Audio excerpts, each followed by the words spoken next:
Il me trouve pas. Tu me vois pas. À mes souhaits.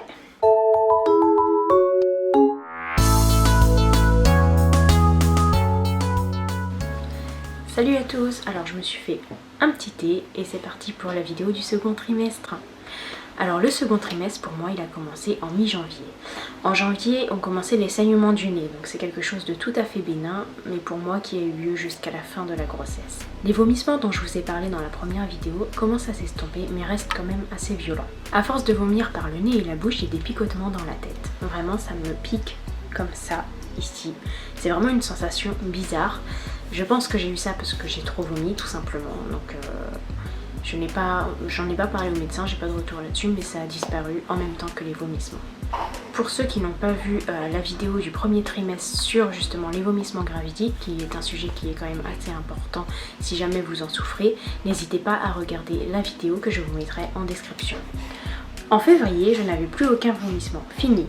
Seules les nausées sont restées et ça jusqu'à la fin de la grossesse. Vous verrez d'ailleurs par la suite, quand je vais vous faire ma vidéo spéciale accouchement, que même ce jour-là, elles ne m'ont pas épargnée. J'attendais encore du coup le fameux regain d'énergie, parce que c'est quelque chose dont tout le monde parle. Au second trimestre, il y a un regain d'énergie. Et j'étais encore très fatiguée et il m'arrivait de faire des malaises. À ce moment-là, ma tension est basse et je suis toujours en anémie. Une anémie à 9. Si mes souvenirs sont bons, oui c'est ça, une anémie à 9. Ma tension a tendance d'ailleurs à baisser à 8. J'avais à domicile un petit appareil en fait pour vérifier ma tension, ce qui m'évitait tout simplement de sortir en vadrouille et de me retrouver à faire un malaise parce que finalement j'aurais pas dû.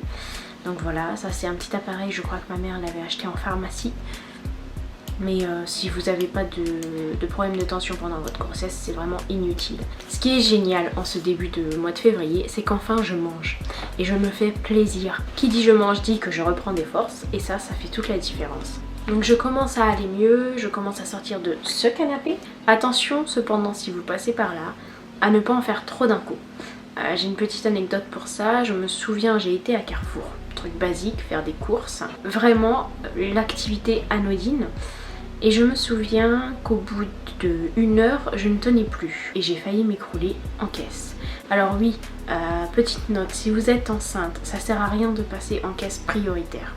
À chaque fois que j'y suis allée, attention je dis bien à chaque fois, je suis tombée sur des personnes âgées qui nous faisaient environ 40 minutes d'attente, à trier sur le tapis chaque chose qu'elles achetaient par rangement, par catégorie, ensuite à mettre dans les sacs un par un, puis c'est toujours des énormes courses, et puis après ça regarde son ticket de caisse détail par détail, et donc en fait c'est 40 minutes, alors que si vous passiez à une caisse basique, normale, vous auriez seulement 10 minutes d'attente. Une fois, alors je devais être enceinte de 7 ou 8 mois, j'avais retenté, je me suis dit je vais retenter les caisses prioritaires, et j'ai une vieille dame qui m'a regardé de travers et qui m'a dit c'est une caisse prioritaire, vous avez quoi vous?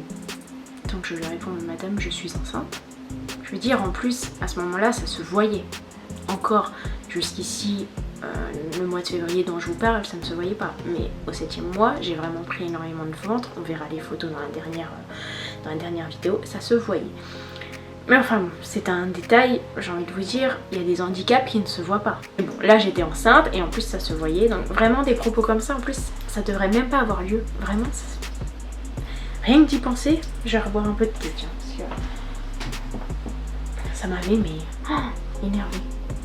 En plus avec les hormones, j'étais pas juste sensible, mais j'étais bien énervée en fait. D'ailleurs je vous fais des vidéos là, mes hormones ils sont toujours pas redescendues. Enfin pas entièrement, je veux pas être mauvaise langue, j'en ai encore, mais ça va. Donc voilà, mon conseil c'est vraiment de passer en caisse normale. Soit quelqu'un d'attentionné verra que vous êtes enceinte et vous demandera si vous voulez passer devant, chose qui arrive vraiment. Et soit bon, vous en avez qui regardent en l'air pour vraiment faire genre qu'ils n'ont pas vu que vous êtes enceinte, mais à la limite c'est pas grave parce que vous avez moins d'attente. Voilà, c'est un peu malheureux parce que les caisses prioritaires normalement c'est censé nous aider pour aller plus vite, pour pas qu'on fasse justement de malaise. Mais voilà, moi c'est mon conseil, évitez les caisses prioritaires. Le 5e mois, ça a vraiment été la libération au niveau des écrans. Je pouvais à nouveau regarder les écrans, donc regarder la télé, répondre à des SMS sur mon téléphone, parce que mine de rien, ça je ne pouvais pas au premier trimestre, donc ça a vraiment été super quoi, je pouvais de nouveau sortir et là hop, de nouveau les écrans, j'avais l'impression de revivre une vie un peu normale et c'était vraiment le pied. Je commence à avoir ce regain d'énergie, c'est-à-dire que je ne me réveille plus systématiquement à 2 h du matin, je commence à faire des nuits et des bonnes nuits. La fatigue elle a donc naturellement diminué. Les médecins me trouvent encore en anémie puisque je stagne toujours à 9 et on me prescrit encore du fer. Vraiment mentalement je me sentais en forme, j'avais envie de faire plein de choses, j'avais envie de voir plein de choses, je voulais sortir, je voulais pas gaspiller mes journées. J'ai réussi à me promener, à me déplacer, à prendre le train, à aller sur Paris, à marcher dans les jardins. Vraiment c'était top. Après j'en ai pas fait trop, dans le sens où en février on avait le couvre-feu à 18 h, donc de toute manière je pouvais pas m'épuiser énormément. Vraiment je sortais tous les jours mais je sortais pas énormément. Et puis il faut pas oublier que tous les magasins étaient fermés. Tous les restaurants, les terrasses étaient fermées. Ce qui a marqué aussi cette lune de miel, c'est vraiment les premiers coups de bébé. J'ai commencé à sentir bébé bouger, alors c'était vraiment très léger, c'était pas quelque chose de très prononcé, mais je sentais pour la première fois bébé bouger. Le 1er mars, j'ai rendez-vous donc du coup pour ma seconde échographie, la T2, et c'est là que j'ai appris que mon bébé était une fille, une baby girl. On était contents, heureux. Pourtant, on avait trouvé un prénom de garçon et pas un prénom de fille. Donc on s'est dit zut, on a un prénom à trouver. Mais on était vraiment... De toute façon, on peut pas être déçu, je pense pas. Pas pour un premier enfant. Peut-être un deuxième ou un troisième. On commence à espérer plus ou moins tel ou tel sexe. Mais là, c'était que du bonheur. En ce mois de mars, j'ai énormément de tiraillements dans le ventre. C'est légèrement douloureux, mais franchement ça va. C'est le ventre qui commence du coup à prendre forme. Et j'étais contente parce que jusqu'ici j'avais pas du tout, mais alors pas du tout de ventre. J'avais même perdu du poids à cause du premier trimestre. Et donc au mois de mars, déjà je retrouve mon poids d'avant de grossesse. Et je commence à avoir un petit ventre qui pointe. Alors baby girl qui commence à se manifester, elle fait pas semblant. C'est-à-dire qu'elle me boxe, mais vraiment bien. Et ça commence à surprendre les sages-femmes, le gynéco et voilà les médecins qui me consultent. Et c'est assez marrant. Du coup j'ai même une sage-femme qui me dit mais pourtant elle a la place cette petite.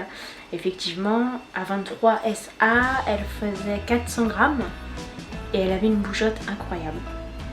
Vous imaginez 400 grammes, ça doit être tout petit, enfin j'ai pas les centimètres parce que moi on m'a toujours parlé qu'en grammes tout le long de ma grossesse, mais je me disais 400 grammes qui bougent là-dedans, c'était même d'en reparler, de m'en rappeler, ça me donne le sourire, c'était trop mignon quoi.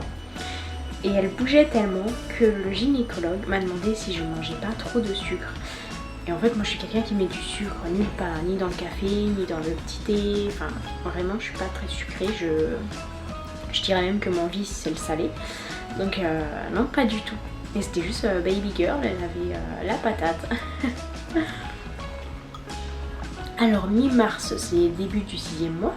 Alors en ce 6e mois ce qui m'a marqué c'est que déjà nous avons trouvé le prénom. On avait trouvé le prénom. Enfin un prénom pour fille, on a mis 6 mois du coup à en trouver un. En fait ce qui était dur c'était de se détacher du prénom de garçon qu'on avait trouvé pour en trouver un de fille. Parce que on avait tellement trouvé le prénom, et en plus c'est pas un prénom qui marche autant en garçon qu'en fille, que ça a été dur, mais on a trouvé le prénom. Et surtout mon ventre est sorti, je vais vous mettre une petite vidéo.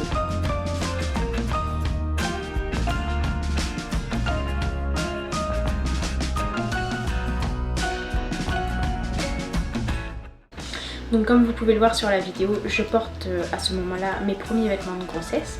Donc je voulais pas en acheter à la base, je m'étais dit je vais faire sans, je vais porter mes robes larges, je vais me débrouiller.